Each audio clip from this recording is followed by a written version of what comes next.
Everyone, आप सभी का बहुत बहुत स्वागत है लोचन एकेडमी में। मैं नेहा भारद्वाज। आइए डिस्कस करते हैं कुछ महत्वपूर्ण टॉपिक्स को।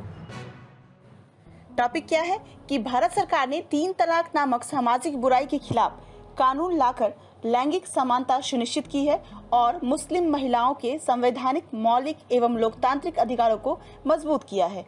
इसको समझेंगे तो 18 मई 2017 को सुप्रीम कोर्ट द्वारा 3 तलाक को असंवैधानिक करार दिए जाने के बाद मोदी सरकार ने 1 अगस्त 2019 को संसद में कांग्रेस, वाम दलों, सपा, बसपा, तृणमूल कांग्रेस सहित तमाम कथित सेक्युलर दलों के विरोध के बावजूद 3 तलाक कुप्रथा को खत्म करने के विधेयक को कानूनी रूप से मान्यता दी थी और इसी के साथ देश की मुस्लिम महिलाओं के लिए यह दिन संवैधानिक, मौलिक, लोकतांत्रिक एवं समानता के अधिकारों का दिन बन गया था। अब देखेंगे कि भारतीय संविधान में समानता के अधिकार जो है अनुच्छेद 14 से 18 में क्या क्या चीज वर्णित किए गए हैं उसको देखेंगे।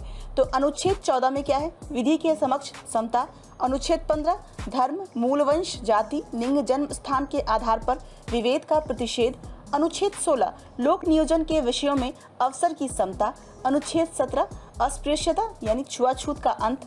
अनुच्छेद 18 राज्य को सैन्य या शैक्षिक विशिष्टता को छोड़कर किसी को भी कोई पदवी देने से रोकता है। 3 तलाक नामक सामाजिक बुराई को समाप्त करने वाले देश कौन कौन हैं? तो मिस्र पहला मुस्लिम राष्ट्र था जिसने वर्ष 1929 में समाप्त किया था। उसके बाद पाकिस्तान ने वर्ष 1956 में और बांग्लादेश ने वर्ष 1972 में इसे समाप्त किया था।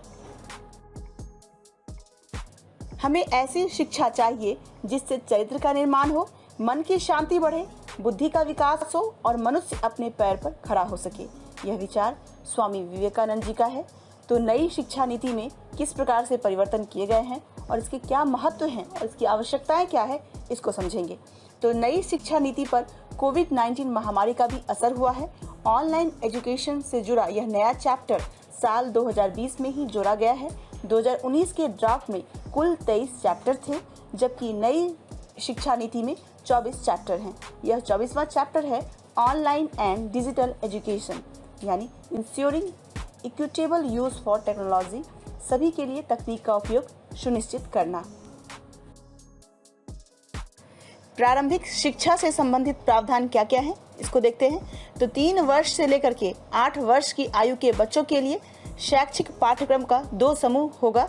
इसमें क्या होगा, सबसे पहला 3 वर्ष से 6 वर्ष की आयु के बच्चों के लिए आंगनवाड़ी, बाल बाटिका, प्री स्कूल के माध्यम से मुफ्त, सुरक्षित और गुणवत्तापूर्ण प्रारंभिक बाल्यावस्था देखभाल और शिक्षा की उपलब्धता निश्चित करना होगा। और 6 वर्ष से लेकर के 8 वर्ष तक के बच्चों को प्राथमिक विद्यालयों में कक्षा 1 और 2 में शिक्षा प्रदान की जाएगी। NEP 2020 में कक्षा 5 तक की शिक्षा में मातृभाषा, स्थानीय या क्षेत्रीय भाषा का अध्यापन के माध्यम के रूप में अपनाने पर बल दिया गया है। साथ ही इस नीति में मातृभाषा को कक्षा 8 और आगे की शिक्षा के लिए प्राथमिकता देने का सुझाव भी दिया गया है। अब जानेंगे कि उच्च शिक्षा से संबंधित क्या क्या प्रावधान हैं। तो नई शिक्षा नीति के तहत MPhil कार्यक्रम को समाप्त कर दिया गया है। NEP 2020 के तहत उच्च शिक्षण संस्थानों में सकल नामांकन अनुपात को 26.3% से बढ़ाकर 50% तक करने का लक्ष्य रखा गया है। इसके साथ ही देश के उच्च शिक्षण संस्थानों में 3.5 करोड़ नई सीटों को जोड़ा जाएगा। NEP 2020 के तहत स्नातक पाठ्यक्रम को में क्या किया गया है कि मल्टीपल एंट्री एंड एग्जिट व्यवस्था को अपनाया गया है। इसके तहत 3 या 4 वर्ष के स्नातक कार्यक्रम में छात्र क्या करेंगे कि कई स्तरों पर पाठ्यक्रम को छोड़ सकेंगे और उन्हें उसी के अनुरूप डिग्री या प्रमाण पत्र प्रदान किया जाएगा। कॉलेज की पढ़ाई छोड़ने पर स्टूडेंट का साल बर्बाद ना हो, इसके लिए भी नियम बनाए गए हैं। अब कॉलेज में फर्स्ट ईयर तक पढ़ाई पूरी करने पर सर्टिफिकेट, सेकेंड ईयर तक जो है उसकी पढ़ाई पूरी करने पर एडवांस डिप्लोमा और थर्ड ईयर करने पर डिग्री और फोर्थ ईयर पूरा करने पर बैचलर्स डिग्री के साथ रिसर्च सर्टिफिकेट भी दिया जाएगा। भारत उच्च शिक्षा आयोग के अंतर्गत किस प्रकार से परिवर्तन हुए हैं, इसको देखेंगे। वर्तमान में हायर एजुकेशन के लिए UGC AICTE और NCTE जैसी रेगुलेटरी बॉडी काम करती है, लेकिन अब इन्हें खत्म कर higher education commission of India स्थापित किया जाएगा, जो 4 वर्टिकल में काम करेगा। HECI के कार्यों के प्रभावी और पारदर्शितापूर्ण निष्पादन के लिए 4 संस्थानों का निर्धारण किया गया है। कौन कौन है इसको देखेंगे। पहला है विनियमन के लिए, तो इसमें राष्ट्रीय उच्चतर शिक्षा नियामकीय परिषद जो है, यह टीचर एजुकेशन समेत हायर एजुकेशन की फील्ड में सामान्य और सिंगल पॉइंट रेगुलेटर के रूप में कार्य करेगा। दूसरा क्या है, प्रत्यायन, तो राष्ट्रीय प्रत्यायन परिषद क्या हो गया, इसके तहत इंस्टीट्यूट का सत्यापन मुख्य रूप से बुनियादी मानदंडों, पब्लिक डिस्क्लोजर, सुशासन और परिणामों पर आधारित होगा। तीसरा है वित्त पोषण उच्चतर शिक्षा अनुदान परिषद, तो HECI का यह तीसरा वर्टिकल कॉलेजों और विश्वविद्यालयों को फंडिंग और फाइनेंसिंग का काम करेगा। चौथा है मानक निर्धारण, तो सामान्य शिक्षा परिषद यह चौथा वर्टिकल हायर एजुकेशन प्रोग्राम के लिए अपेक्षित परिणाम प्राप्त करेगा, जिसे ग्रेजुएट एट्रीब्यूट कहा जाता है। इसके अलावा GEC national higher education qualification framework भी तैयार किया जाएगा। देश में IIT और IIM के समकक्ष वैश्विक मानकों के बहुविषयक शिक्षा एवं अनुसंधान विश्वविद्यालय की स्थापना भी की जाएगी। 7 चरणों में ऑनलाइन एजुकेशन का ढांचा तैयार किया जाएगा। डिजिटल डिवाइस को देखते हुए टेलीविज़न, रेडियो और कम्युनिटी रेडियो के माध्यम से भी ई-लर्निंग कंटेंट उपलब्ध कराया जाएगा। साथ ही दीक्षा, स्वयं और स्वयं प्रभा जैसे ई-लर्निंग प्लेटफॉर्म के जरिए वर्चुअल लैब तैयार किए जाएंगे, जिनसे ऑनलाइन ही स्टूडेंट प्रैक्टिकल और एक्सपेरिमेंट भी कर सकेंगे। टीचर्स को सिखाया जाएगा कि वे किस तरह से ऑनलाइन एजुकेशन के साथ ही साथ कंटेंट क्रिएटर बन सकते हैं। नई शिक्षा नीति में प्रमुख बिंदु क्या क्या है इसको देखेंगे। तो नई शिक्षा नीति में GDP का 6% हिस्सा एजुकेशन सेक्टर पर खर्च किए जाने की बात कही गई है, जो वर्तमान में केंद्र और राज्य दोनों को मिलाकर कुल कितना होगा, 4.43% रखा गया है। कक्षा 9 से 12 तक के बच्चों के लिए मल्टी डिसिप्लिनरी कोर्स, ये क्या होता है, तो इसमें क्या है कि अगर कोई बच्चे को संगीत में रुचि है तो वो साइंस के साथ म्यूजिक भी ले सकता है, केमिस्ट्री के साथ बेकरी कुकिंग भी कर सकेगा। स्टूडेंट अब कन्नड़, उड़िया और बंगाली समेत 8 क्षेत्रीय भाषाओं में भी अपना ऑनलाइन कोर्स कर सकते हैं। बधिर छात्रों के इस्तेमाल के लिए राष्ट्रीय एवं राज्य स्तरीय पाठ्यक्रम सामग्री विकसित की जाएगी। इंग्लिश मीडियम में पढ़ाई की अनिवार्यता खत्म कर दी गई है। संस्कृत के साथ 3 भारतीय भाषाओं का भी विकल्प होगा।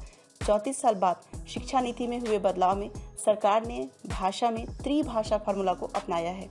तो त्रिभाषा फार्मूला 3री, 5वीं और 8वीं कक्षा में सभी बच्चों की परीक्षा अब होगी। तो इस प्रकार से आप जानेंगे कि त्रिभाषा फार्मूला क्या है।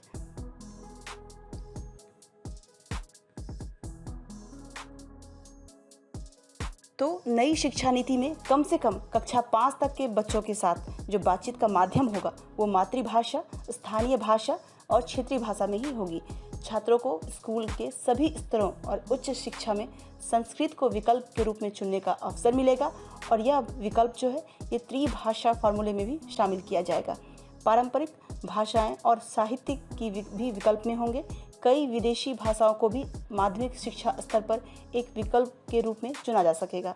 भारतीय संकेत भाषा यानी कि जो साइन लैंग्वेज होते हैं उसको मान्यकृत किया जाएगा और बधिर छात्रों के इस्तेमाल के लिए राष्ट्रीय एवं राज्य स्तरीय पाठ्यक्रम सामग्री विकसित की जाएगी। अगले टॉपिक को समझेंगे। भारत सरकार ने आपदा प्रबंधन के क्षेत्र में उत्कृष्टता हेतु सुभाष चंद्र बोस आपदा प्रबंधन पुरस्कार के लिए नामांकन आमंत्रित किए हैं। तो प्रत्येक वर्ष 23 जनवरी को नेताजी सुभाष चंद्र बोस की जयंती पर इन पुरस्कारों की घोषणा की जाती है। व्यक्ति या संस्थान जिसने भी आपदा प्रबंधन के क्षेत्र में उत्कृष्ट कार्य किया है वे अपना नामांकन 31 अगस्त 2020 तक दिए गए वेबसाइट जो है उस पर अपलोड कर सकते हैं। नामांकित व्यक्ति या संस्था को आपदा प्रबंधन के किसी भी क्षेत्र जैसे रोकथाम, बचाव, प्रतिक्रिया, राहत, पुनर्वास, अनुसंधान, नवाचार या प्रारंभिक चेतावनी में संलग्न होना चाहिए। साथ ही भारत सरकार ने आपदा प्रबंधन के क्षेत्र में व्यक्तियों एवं संस्थानों द्वारा किए गए उत्कृष्ट कार्यों को मान्यता देने के लिए सुभाष चंद्र बोस आपदा प्रबंधन पुरस्कार की शुरुआत की है। इस पुरस्कार के रूप में एक प्रमाण पत्र के साथ एक संस्थान के लिए 51 लाख रुपए, एवं व्यक्ति के लिए 5 लाख रुपए का नगद पुरस्कार दिया जाएगा। एक व्यक्ति पुरस्कार के लिए स्वयं आवेदन कर सकता है या अन्य व्यक्ति या संस्थान को नामित भी कर सकता है। वर्ष 2020 विश्व हेपेटाइटिस दिवस की थीम गुम हुए लाखों लोगों को खोजना। तो वर्ष 2016 में विश्व स्वास्थ्य संगठन WHO ने वर्ष 2030 तक हेपेटाइटिस को खत्म करना नामक अभियान शुरू किया था। दुनिया भर में वायरल हेपेटाइटिस के कारण वार्षिक तौर पर लगभग 1.3 मिलियन मौतें होती है। वहीं 300 मिलियन लोग इस बीमारी के साथ जीवन जी रहे हैं, किंतु वे अपने संक्रमण की स्थिति से अनजान हैं।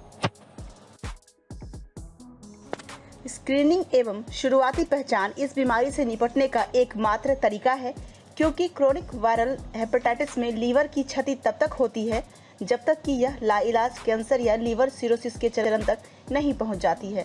हालांकि हेपेटाइटिस ए एवं बी वायरस के लिए टीकाकरण उपलब्ध है। इस दिवस का उद्देश्य है hepatitis A, B, C, D और ई नामक संक्रामक रोगों के बारे में वैश्विक जागरूकता बढ़ाना तथा हेपेटाइटिस की रोकथाम, निदान एवं उपचार को प्रोत्साहित करना।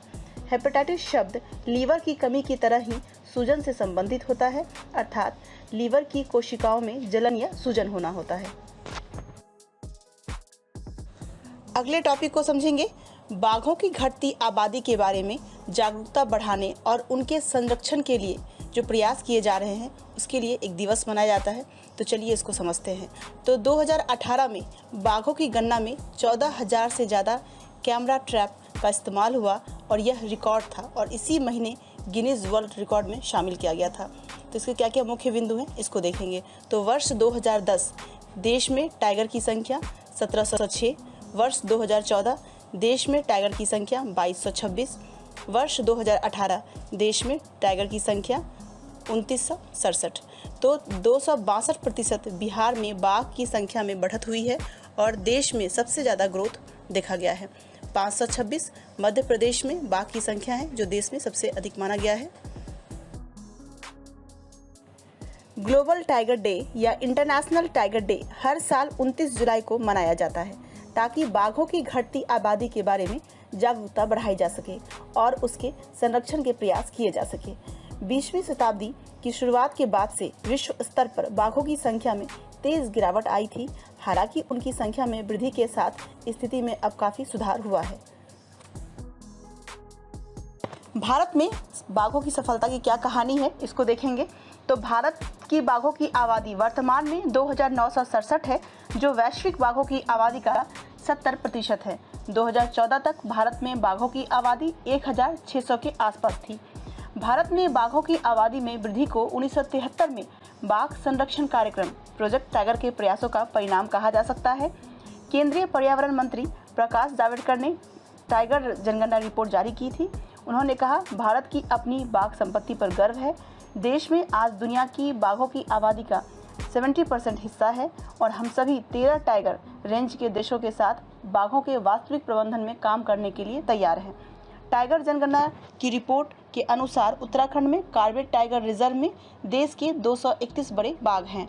वर्तमान में रिजर्व के भीतर बाघों की आबादी 1923 है, जो भारत की कुल बाघ आबादी का 65% है। तो हमारे चैनल को लाइक करें, सब्सक्राइब करें और अपने फ्रेंड्स को शेयर करें। आज के लिए इतना ही। Thank you.